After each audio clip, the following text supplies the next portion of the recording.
Market close हो जाने के बाद एक बहुत बड़ी खबर हम लोग को देखने को यहाँ पे मिलने वाली है। इधर वो खबर अच्छी होगी या फिर बुरी होगी, बट यस, इसका इंपैक्ट हम लोग को जरूर मार्केट में लॉन्ग रेंज में देखने को यहाँ पे मिल जाता है। सो कौन सी खबर की हम लोग यहाँ पे बात कर रहे हैं? यस, इन्फ्लेशन का डेटा। सो इंडिया का इन्फ्लेशन का डेटा 3:30 बजने के बाद, मार्केट क्लोज होने के बाद सामने आ चुका है। सो इसका रिएक्शन कल के दिन मार्केट के ऊपर जरूर देखने को मिलेगा। नो डाउट ये भी है कि कोई और खबर यहाँ पे आएगी नहीं आएगी, उसका भी इंपैक्ट हम लोग को मार्केट के ऊपर देखने को मिल जाता है। बट अगर सिर्फ इन्फ्लेशन का डेटा के चलते ही बाजार में रिएक्शन देखना है, तो मैं आपको बताना चाहूंगा दोस्तों, जो डेटा देखने को मिला है काफी सरप्राइजिंग डेटा देखने को मिला है। अब सरप्राइजिंग मतलब अच्छा है कि बुरा? तो दोस्तों बहुत ही अच्छा डेटा हम लोगों को देखने को यहाँ पे मिला है। मतलब किसी ने सोचा भी नहीं था, इतना उम्मीद से बढ़िया हम लोग को ये डेटा देखने को यहाँ पे मिल चुका है। सो चलिए देख लेते हैं कि एग्जैक्टली डेटा यहाँ पे क्या है। आप सभी लोगों को बताइए, अभी ये डेटा किसका है? जून मंथ का डेटा है। जुलाई चल रहा है तो जुलाई का डेटा तो अगस्त में आएगा, बट जून मंथ का डेटा है। तो इसमें बड़ी बात क्या है? तो इसमें बड़ी बात यह है, जैसे कि आपको बताई है, क्वार्टर वन क्या होता है? अप्रैल, मई एंड जून। सो जब जून मंथ का डेटा आता है, किसी भी क्वार्टर का जो आखिरी जो मंथ होता है उसका डेटा जब सामने निकल कर आता है, तो बड़े लेवल पे कंपैरिजन होना स्टार्ट हो जाती है। किस चीज से रिलेटेड कंपैरिजन? तो आप सभी लोगों को पता है, आरबीआई के एस्टिमेट से कंपैरिजन। आरबीआई क्या करता है? आरबीआई इन्फ्लेशन की बात करे, जीडीपी की बात करे, अनुमान देती है कि भाई 2% आएगा, 3% आएगा, 4% आएगा, 5% आएगा। उस हिसाब से फिर कंपेयर किया जाता है कि आरबीआई ने जो बोला था उससे ऊपर है कि नीचे है, एंड उस हिसाब से बाजार में हम लोग को रिएक्शन देखने को मिल जाते हैं, क्योंकि एक अनुमान लग जाता है फिर कि हाँ भाई आने वाले समय में आरबीआई की पॉलिसी क्या हो सकती है। सो इस वीडियो में भी अगर हम लोग बात कर ले तो इसी से रिलेटेड डिटेल बातचीत होने वाली है। Let's start with the most important point. 14 जुलाई आज ही के दिन का डेटा हम लोग को देखने को मिल रहा है। तो डेटा आप देख सकते हैं, लास्ट टाइम इन्फ्लेशन कितना आया था? 2.82%। काफी कमाल की बात है, ठीक है। देन अगर बात करें, इस वक्त अनुमान था कि बहुत नीचे गिर के 2.5% के आसपास आएगा, 2.50। और एक्चुअल डेटा दोस्तों आप ही के सामने है। एक्चुअल इन्फ्लेशन ये तो 2.10% तक हम लोग को देखने को यहाँ पे मिल चुका है। सो हम कह सकते हैं दोस्तों, इन्फ्लेशन ड्रास्टिकली हम लोग को गिरते हुए देखने को यहाँ पे मिल रहा है। आई नो काफी लोग कमेंट में लिख देंगे, अरे सर ग्राउंड लेवल पे ऐसा थोड़ी होता है। मैं अगेन कह रहा हूं दोस्तों, जो सीपीआई इंडेक्स का जो फॉर्मूला है उस हिसाब से यहाँ पे मैं बात कर रहा हूँ, ठीक है।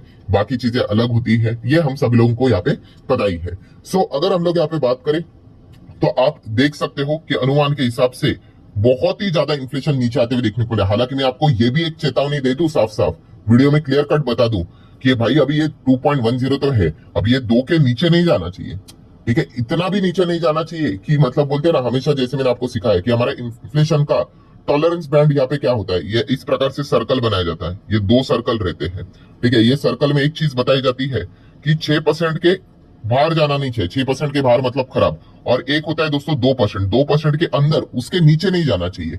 हमेशा 2 से लेके 6 ये जो चीज रहती है, 2 से लेके 6, बस इसी के बीच में इन्फ्लेशन रहना चाहिए। एंड अभी का इन्फ्लेशन आप देख सकते हैं दोस्तों, ये 2 से लेके 6 के बीच में ही हम लोग को देखने को यहाँ पे मिल रहा है। एंड कई समय का अगर आप इन्फ्लेशन को चेक करोगे, देखिए 4.31, देन उसके बाद 3.61, then 3.34, then 3.16, then 2.82 and then अभी का 2.10। लगातार इन्फ्लेशन हम लोग को नीचे ही आते हुए देखने को यहाँ पे मिल चुका है, और अनुमान से नीचे आते हुए देखने को मिल चुका है। ये एक काफी अच्छा बात देखने को यहाँ पे मिल रहा है। अभी बाकी इन्फ्लेशन का डेटा हमारे लिए काम करे, अभी हमारे लिए 3 ही डेटा काम के हैं, वो है अप्रैल मंथ का डेटा, मई मंथ का डेटा एंड जून मंथ का डेटा। सो 3 डेटा इंपॉर्टेंट क्यों है? जैसे अभी मैंने आप लोगों को यहाँ पे बताया कि इसी का एवरेज निकाल कर हम लोगों ने चेक करना है कि आरबीआई का जो फोरकास्टिंग हम लोग को देखने को मिला था इन्फ्लेशन का, क्या इसको वो बीट कर पाया नहीं कर पाया। अभी इतना ऊपर से नजर आ रहा है कि जितने भी अनुमान थे उससे नीचे ही हम लोग को, लाल निशान मतलब क्या, उससे नीचे ही देखने को मिले हैं। तो फोरकास्टिंग तो ऐसे चुटकी में अचीव हो गया होगा, बट फिर भी हम कैलकुलेट करके यहाँ पे देख लेते आरबीआई के एस्टिमेट्स क्या थे, ठीक है। हमें एस्टिमेट तो भाई सिर्फ Q1 का ही एस्टिमेट इंपॉर्टेंट है, ये वाला। कितना आरबीआई ने बोला था? 2.9%, कि Q1 का इन्फ्लेशन 2.9% एवरेज यहाँ पे निकल कर आएगा, ठीक है। तो चलिए देख लेते हैं, कैलकुलेटर ओपन कर लेते हैं कि एवरेज कितना आया है। तो ठीक है दोस्तों, कैलकुलेटर मैंने ओपन किया है। सबसे पहले तो हम करेंगे आज के दिन का इन्फ्लेशन 2.10, ठीक है।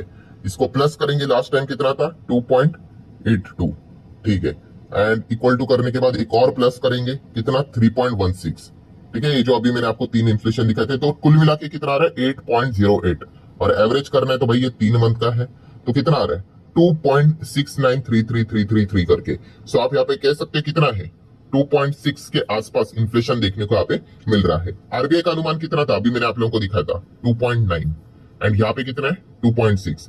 चलो 2.7 चाहे तो 2.7 बोल दो, बट जो अनुमान था आरबीआई का 2.9, वापस ये टेबल दिखा देता हूँ, ये देखो, ठीक है, उसके हम लोगों को नीचे ही देखने को यहाँ पे मिल रहा है। तो एक कमाल का डेटा हम लोग को देखने को मिल रहा है इन्फ्लेशन का, इसमें कोई शक की गुंजाइश यहाँ पे है नहीं। सो इससे कंक्लूजन क्या निकलता है, ठीक है, इन्फ्लेशन का डेटा नीचे आ रहा है, अच्छा आ रहा है, 2 से 4 के बीच में, 2 से 6 के बीच में हम लोग को आते हुए देखने को यहाँ पे मिल रहा है। सो इसमें पॉजिटिविटी मतलब अच्छी बात क्या होती है दोस्तों, तो जैसे मैंने कहा कि आरबीआई की जो पॉलिसी होती है, ठीक है, मार्केट के प्रति अगर हम लोग बात कर ले, ठीक है, आरबीआई मार्केट के हिसाब से काम नहीं करता भाई, आरबीआई इकोनॉमी के हिसाब से काम करता है। बट हम यहाँ पे कह सकते हैं दोस्तों, इस प्रकार का इन्फ्लेशन वो क्या कर सकते हैं अभी भी, और रेट कट को बढ़ावा दे सकते हैं। कौन, आरबीआई वाले, मतलब कोई दिक्कत तो होनी नहीं चाहिए, ठीक है, कि रेट कट करने के लिए। हाँ, बट साइमल्टेनियसली आरबीआई थोड़ा सा सावधानी भी बरतेगा भाई, ये 2 के नीचे यहाँ पे जाना नहीं चाहिए, थोड़ा सा इसी रेंज में रहेगा तो एकदम ठीक ठाक परफॉर्मेंस हम लोग को देखने को यहाँ पे मिल सकता है।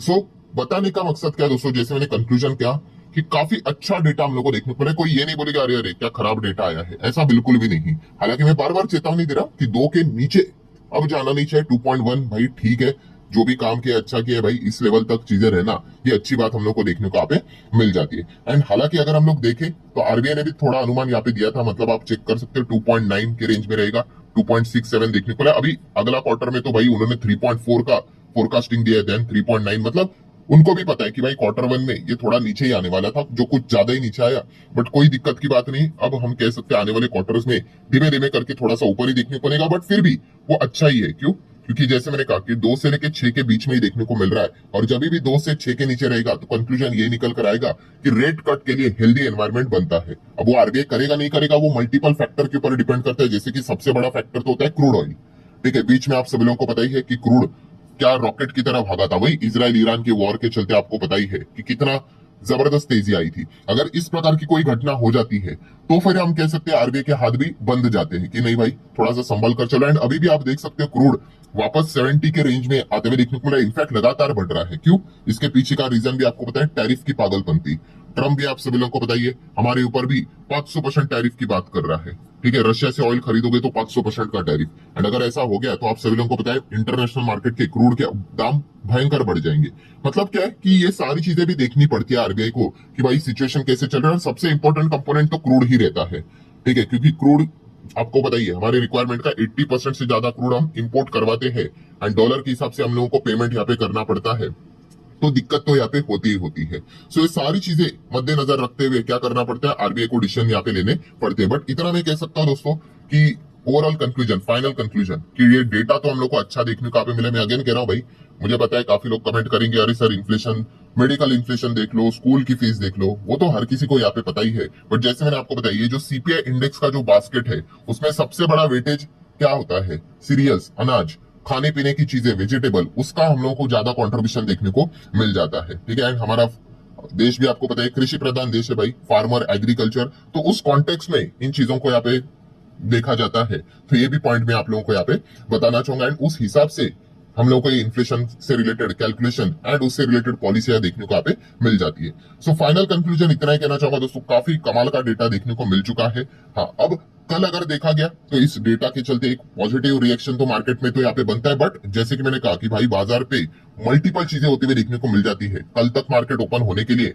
बहुत समय यहाँ पे बाकी है। उससे पहले आप सभी लोगों को पता ही है इतनी कुछ चीजें, कोई अमेरिका से उल्टी फुल्टी खबर आ गई, ट्रंप ने कोई ट्रेड डील से रिलेटेड अनऑप्शन आप कुछ बोल दिया, टैरिफ को लेकर बोल दिया, आपको पता ही है भाई मार्केट कितने चीजों से मतलब सराउंडेड रहता है, ठीक है। बट उसको अगर हटाकर अगर हम लोग ये सिर्फ इन्फ्लेशन का हमारा डेटा देखें, नो डाउट काफी अच्छा परफॉर्मेंस देखने को यहाँ पे मिल रहा है, इसमें कोई शक की गुंजाइश है नहीं। सो आशा करता हूँ दोस्तों जितना इंपॉर्टेंट पॉइंट्स था सारे यहाँ पे मैंने कवर कर ले। वीडियो हेल्पफुल लगा होगा, चाहो तो लाइक एंड शेयर कर सकते हो। मिलते हैं अगले वीडियो में, तब तक के लिए बाय बाय।